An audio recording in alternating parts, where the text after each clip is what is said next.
is a wonderful opportunity. It affords our agency to be able to train as a group, but also extend that training out to other area agencies.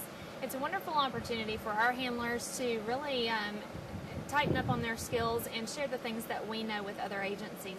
Anytime you have a large group of dog handlers such as we've got in our area at this time, you're going to bring a lot of expertise, a lot of different experiences, and things that one handler may have an issue with, another handler may have already worked through. So it's a wonderful way to network with one another and share experiences, share training, and strengthen the team bond of the canine and the handler.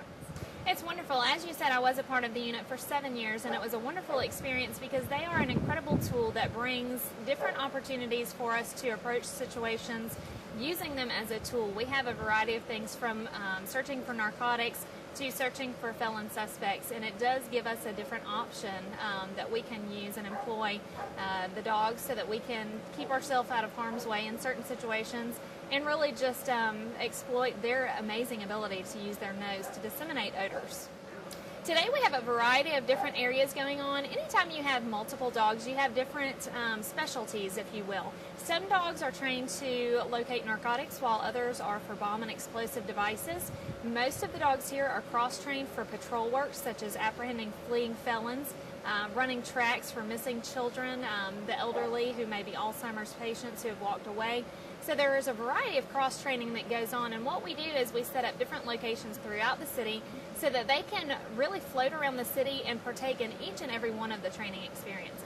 Well, it's really wonderful when you work very hard as a team. You go to training, you really work on strengthening yourself as a team, and when those strengths come through and truly make a difference in locating narcotics that may not have otherwise been found, that's a wonderful feeling as a handler. When you're able to find that fleeing felon who has robbed somebody or committed another violent crime, when you're able to put a stop to those people fleeing and really bring justice as a canine team, it is very gratifying considering the work that goes into handling a dog. About how many agencies do we have here today? I know that we have 35 teams registered, so you're looking at each agency bringing 2 or 3 handlers. We have multiple agencies represented in this year's seminar. It is. We have agencies throughout northern and southern Alabama, so we have really a great amount of teams with different experience coming from throughout the state. And is there stuff that these dogs can do that humans just can't do? Certainly. Again, one of the things that we emphasize on is the detection process. Whether it's a bomb and explosive dog or a narcotic dog, they do have the ability to take in odor and disseminate that odor. Basically what that means is they can smell a smell and break it down into various scents. So if somebody attempts to hide or mask an odor, the dog can still disseminate that information and they can indicate what they have found. That's what they're trained to do, and that is something that the human nose just cannot do.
Now, if y'all want to interview one, I'll call him.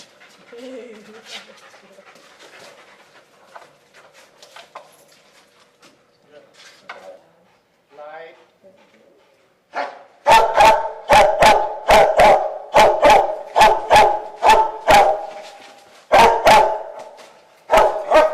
Light.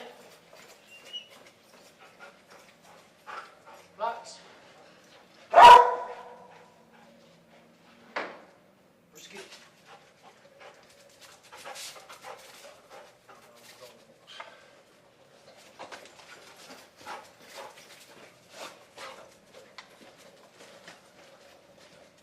Oh, that a boy! Woo! That's a boy.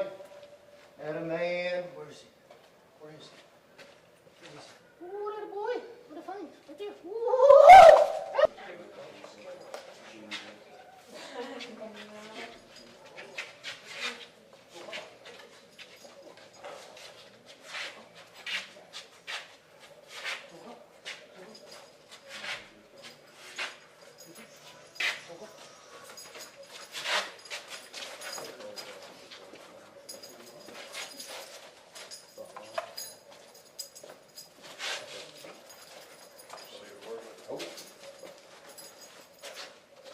Good girl, Blythe.